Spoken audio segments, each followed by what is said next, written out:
अब ऐसा कौन उपाय है जो हमेशा खुश रह सको, हमेशा प्रसन्न रह सको, हमेशा मुस्कुरा सको, हमेशा हंस सको, हमेशा आनंद में रह सको? तभी तो आपका जीवन अट्रैक्टिव होगा, इफेक्टिव होगा, इम्प्रेसिव होगा। तो ऐसा क्या उपाय है? ऐसा उपाय मैं बता देता हूँ।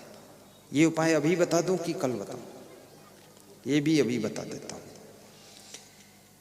ऐसा उपाय बताने जा रहा हूं, कृपया बैठ जाइए, ध्यान से सुनिए। जो खड़े हैं वो खड़े रहिए, ध्यान से सुनिए, लेकिन हलचल मत कीजिए, क्योंकि ऐसा उपाय पहली बार बताने जा रहा हूं जो तुम हमेशा खुश रह सको, प्रसन्न रह सको, आनंद में रह सको, मुस्कुराते रह सको। ऐसा फार्मूला देने जा रहा हूं, कृपया अलर्ट हो जाइए, सावधान।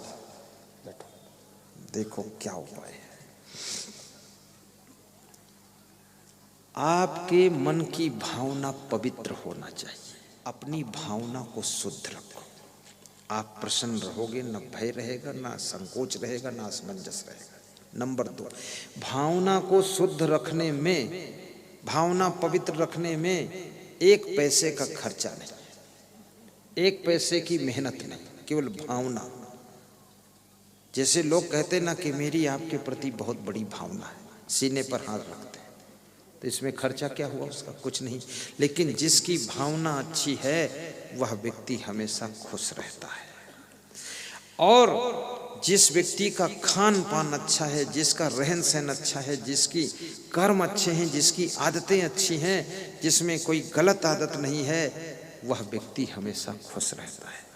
जो बार बार गलतियां करता है, गलत आदतों में फंसता है, बुरे काम करता है, चोरी करता है, बवाल बनाता है, वो आदमी कभी खुश नहीं रह सकता है। एक लड़का टेंशन में बैठा था, छोटा सा बच्चा था, तो मैंने कहा तू क्यों मुंह ऐठ रहा, तू खुश रहे, तेरे को क्या टेंशन? तो उसके पड़ोस में दूसरा लड़का था, उसने बताया यह किसी के गाड़ी की हवा निकाल कर आया है, इसलिए बैठा है टेंशन। तो मैंने कहा तूने हवा निकाली है? बोले मैंने निकाली है। तो हमने कहा तो फिर टेंशन क्यों? बोले हवा जिसकी निकाली है गाड़ी की वो जान जाएगा तो मुझे मारेगा बहुत, इसलिए टेंशन है। गलत काम करने वाले कभी खुश नहीं रह सकते हैं, गंदी आदतों वाले कभी प्रसन्न नहीं रह सकते हैं, और गलत सोचने वाले, गलत भावना रखने वाले कभी खुश नहीं रह सकते हैं। इसलिए मैं निवेदन करूंगा कभी ऐसा वैसा खान पान ना करना। और जो दूसरों को दुखी करते हैं वह भी कभी खुशी नहीं रह सकते हैं। जो अपनी माँ को दुख देगा वो खुश नहीं रह सकता, जो सासू को पीड़ा देगी बहू वो खुश नहीं रह सकती, और जो अपने बहू को प्रताड़ित करेंगे वे खुश नहीं रह सकते, जो पति को दुख देगी वो पत्नी कभी सुखी नहीं रह सकती, और जो अपनी पत्नी को प्रताड़ित करेगा वो इंसान कभी सुखी नहीं रह सकता है। जो दूसरों को प्रसन्न करने की कोशिश करता है वो खुद ही बहुत प्रसन्न रहा करता है। और इस दुनिया के अंदर कितनी भावना बिगाड़ लो, कार्य बिगाड़ लो, आदतें बिगाड़ लो, इसमें जो कुछ नुकसान होगा 90% आपका नुकसान होगा, और फायदा होगा आपका ही 90% फायदा होगा। जैसे कोई बेटा दारू पीने लगा, लफंगेबाजी करने लगा, तो याद रखना माँ बाप तो थोड़े दिन में मर जाएंगे, लेकिन फिर आगे चल करके दारू पीने का रिजल्ट तो आपको ही भोगना पड़ेगा। आपकी प्रॉपर्टी बिक जाएगी, कार्य सब बिगड़ जाएगा, आप दरिद्री हो जाएंगे, समाज में सम्मान खत्म हो जाएगा, जो आपका विकास था वो रुक जाएगा और विनाश शुरू हो जाएगा, और फिर इसका रिजल्ट तो आपको ही भोगना पड़ेगा। इसलिए खान पान को भी सुधारिए।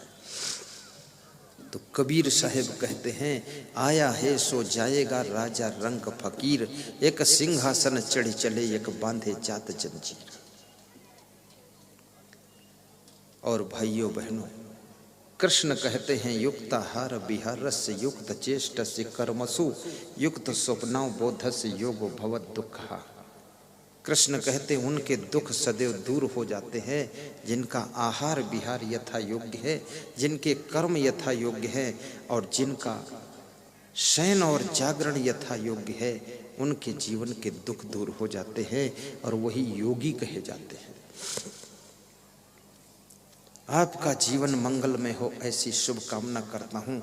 सीधे बैठ जाइए, अभी कोई उठना मत, समय पर सत्संग को विराम दे दूंगा, चिंता करना मत। आपके लिए सत्संग पर्याप्त सुना चुका हूँ, अब मंत्र पढ़ने वाला हूँ। विसर्जन का मंत्र सुन लेने से आपके घर के भूत प्रेत चुड़ैल का भी विसर्जन हो जाता है, इसलिए मंत्र बोलने जा रहा हूँ। घुटनों पे हाथ रख लीजिए, सीधे बैठ जाइए। आज एक बात और बता देना चाहता हूँ, जिनका स्वास्थ्य खराब रहता है, गंभीर बीमारियां हैं, जिनको शुगर है, पाइल्स है, जिनके किडनी में पथरी है, जिनके घुटनों में दर्द है, कमर में बेहद दर्द है, आँख में कोई तकलीफ है, सिर्फ एकमात्र सेंटर श्री च्यवन आयुर्वेद की दवाएं, जो कि भारत देश के छठे छठे राज वैद्यों के द्वारा निर्मित की गई हैं, जिसके होलसेलर राजस्थान से आए हुए हैं, वो दवाएं केवल एक ही काउंटर पर मिलती हैं और कहीं मिलती नहीं हैं। वहाँ से आप स्वास्थ्य के लिए बहुत अच्छी रामबाण घुटना दर्द की दवाएं ले सकते हैं और विभिन्न दवाएं उनके पास हैं। उन्होंने निवेदन किया है कि श्रोताओं को बता देना गुरुदेव। दूसरा, जिनके मन में अशांति रहती है, टेंशन रहती है, चिंता रहती है, वे कृपया सत साहित्य केंद्र यहाँ पर 2 लगे हुए हैं, वहाँ जा कर के आप धार्मिक पुस्तकों को खरीद करके जीने की राह, सुख की खोज, उन्नति कैसे करें, ऐसी ऐसी पुस्तकें, भजनावली, जितने भजन मैं गाता हूँ वह सारे भजन उसमें आपको मिलेंगे।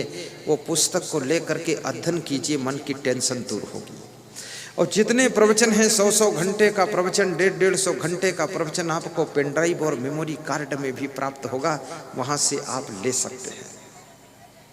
और अपने घर में शांति की स्थापना के लिए साउंड सिस्टम भी लगाइए एक कमरे में, और मधुर मधुर आवाज में प्रवचन सुना कीजिए। मोबाइल के यूट्यूब में भी प्रवचन का आनंद लीजिए। ये सोशल मीडिया का सही प्रयोग कीजिए और यूट्यूब के प्रवचन को सब्सक्राइब भी कीजिए, ताकि जो नया प्रवचन लोड हो तुम्हारे उसमें पहले पहुंचे और व्यूअर की संख्या बढ़े।